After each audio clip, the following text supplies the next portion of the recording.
ఏపీలో ఎన్నికల హీట్ రోజుకు పెరిగిపోతోంది. సీఎం జగన్, చంద్రబాబు, పవన్ ప్రచార షెడ్యూల్ కూడా ఫిక్స్ అయిపోయింది. ఇప్పటికే బీజేపీ, టీడీపీ, జనసేన కూటమి లెక్కలు తేలాయి. ఇందులో టీడీపీ, జనసేన అభ్యర్థులను ప్రకటించేస్తున్నాయి. కానీ బీజేపీ పంచాయితీ ఎటూ తేలడం లేదు. ఇంతవరకు ఒక్క అభ్యర్థిని ప్రకటించలేదు. చూస్తుంటే కమలం కాస్త కాదు, ఫుల్ కన్ఫ్యూజన్ ఉన్నట్టుగా సిచ్యువేషన్ కనపడుతుంది. ఇంతకీ ఏపీ బీజేపీ ప్రాబ్లం ఏంటి? ఏపీ బీజేపీకి అభ్యర్థులు దొరకడం లేదా? ఎంపీ సీట్ల విషయంలో పర్వాలేదనుకున్న అసెంబ్లీ నియోజకవర్గాల అభ్యర్థుల కోసం వెతుకుతున్నారా? అసలు ఎంపిక కసరత్తు ఏ దశలో ఉందో ఆ పార్టీ నేతలకు కూడా తెలియదని బయట ప్రచారం నడుస్తుంది. కేవలం 6 లోక్సభ, 10 అసెంబ్లీ సీట్లలో అభ్యర్థుల ఎంపిక కోసం ఇంత ఆలస్యం ఏంటి? ఇవే ప్రశ్నలు ఏపీ పొలిటికల్ సర్కిళ్లలో చక్కర్లు కొడుతున్నాయి. అభ్యర్థులు లేక ప్రకటించడం లేదా? అభ్యర్థులు ఎక్కువైపోయి ఎవరికి ప్రకటించాలో తెలియని పరిస్థితి ఉందా అంటే మొదటిదానికి ఓటేస్తున్నారు చాలామంది. దీనికి బీజేపీ నేతల నుంచి మౌనం తప్ప మరేం సమాధానం రావడం లేదు. ఏపీ ఎన్నికల్లో బీజేపీ, టీడీపీ, జనసేన పొత్తుకు వెళ్లాలని డిసైడ్ అయ్యారు. ఇందులో 144 టీడీపీ, 21 జనసేన, 10 స్థానాల్లో బీజేపీ పోటీ చేయాలని నిర్ణయించాయి. ఇందులో ఇప్పటికే 139 మంది అభ్యర్థులను ప్రకటించింది టీడీపీ. ఇంకా 5 అసెంబ్లీ, 4 లోక్సభ స్థానాల్లో మాత్రమే టీడీపీ అభ్యర్థులు పెండింగ్లో ఉన్నారు. ఇక జనసేన ఏమో 21 స్థానాల్లో 9 మంది అభ్యర్థులను ప్రకటించింది. ఒక్క బీజేపీ మాత్రమే ఇంకా అభ్యర్థులపై ఎలాంటి ప్రకటన చేయలేదు.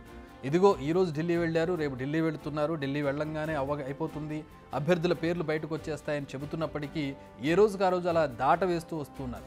దక్కిన 10 అసెంబ్లీ, 6 పార్లమెంట్ స్థానాల్లోని అభ్యర్థులపై ఇంతవరకు స్పష్టత ఇవ్వలేదు. అభ్యర్థులను ఖరారు చేయకుండా ప్రచారం ఎలా నిర్వహిస్తారు? ఈ ప్రశ్నకు సమాధానం దొరకడం లేదు. ఫ్యూ డేస్ బ్యాక్ ప్రధాని నరేంద్ర మోడీ ఏపీలో ల్యాండ్ అయ్యారు. ప్రజాగళంలో గొంతు విప్పారు. గెలిచేది మనమే అన్నారు. కానీ అలా గెలవాలంటే అభ్యర్థులు ఎవరో తేలాలి కదా. నిజానికి ఏపీ బీజేపీలో అంత జోరు కనిపించడం లేదన్న టాక్ ఉంది. కూటమి అభ్యర్థుల తరపున బీజేపీ నేతలు అక్కడక్కడా కనిపిస్తున్నా ఆ వైబ్రేషన్స్ సరిపోవడం లేదన్న ప్రచారం మొదలైంది. నిజానికి పోటీకి చాలామంది నేతలు ముందుకు వస్తున్నారు. కానీ వారిలో గట్టి పోటీ ఇచ్చేవారు కనిపించడం లేదని తెలుస్తోంది. అభ్యర్థుల విషయం ఇలా ఉంటే పోటీ చేయాల్సిన స్థానాలపై కూడా ఇంకా ఫుల్ క్లారిటీ రాలేదని తెలుస్తోంది. టీడీపీ ఇప్పటికే ప్రకటించిన అనపర్తి స్థానంపై డైలమా కంటిన్యూ అవుతుంది. అనపర్తి సెగ్మెంట్ కూడా బీజేపీ ఖాతాలోకి వెళ్తుందనే ప్రచారం ఉంది. కానీ అనపర్తిలో పోటీకి ఇంట్రెస్ట్ చూపించడం లేదు బీజేపీ నాయకులు. బీజేపీకి కేటాయించిన విశాఖ నార్త్, ధర్మవరం, జమ్మలమడుగు లాంటి చోట్ల మినహా మిగిలిన నియోజకవర్గాల్లో సరైన అభ్యర్థులు లేరనే అభిప్రాయం ఉంది. గెలుపు గుర్రాలకు మాత్రమే టికెట్ ఇవ్వాలని చూస్తున్న కూటమి నేతలు బీజేపీ విషయంలో ఏం చేయాలో అర్థం కాని సిచ్యువేషన్ ప్రస్తుతం నెలకొంది. ఈ గందరగోళంలోనే మరికొన్ని విమర్శలు వినిపిస్తున్నాయి. తమకు ఓడిపోయే సీట్లు కేటాయించారన్నది బీజేపీలో ఒక వర్గం నేతల ఆరోపణ.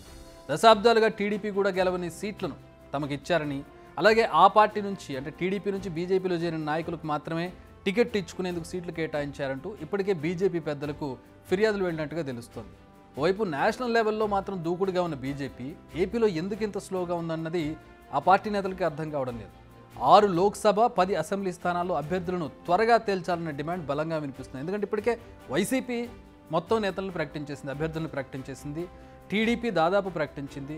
జనసేన కాస్త డైలమాలో ఉన్న ఆల్మోస్ట్ వాళ్ళకి కూడా క్లారిటీ వచ్చేసింది. అసలు ఏ తలా తోక లేని పరిస్థితుల్లో మాత్రం బీజేపీ ఉంది. అందుకే ప్రచారానికి సంబంధించి కూడా బీజేపీకి ఒక క్లారిటీ లేదు. టీడీపీ, వైసీపీ, జనసేన ప్రచారంలో దూసుకెళ్లే షెడ్యూల్ ఏర్పాటు చేసుకున్నాయి. బీజేపీ ఎక్కడి నుంచి ఎవరితో ప్రచారం చేయిస్తుంది, ఎవరితోటి ఎక్కడి నుంచి ప్రారంభమవుతుంది అనేది ఇంతవరకు క్లారిటీ లేదు. అసలు అభ్యర్థులకు సంబంధించే ఒక క్లారిటీ లేదు. ఇక బీజేపీ నేతలు దీన్ని దృష్టిలో పెట్టుకుని త్వరగా అభ్యర్థులను ప్రకటించాలనేది కూటమిలో ఉన్నటువంటి నేతల అభిప్రాయంగా కనబడుతోంది.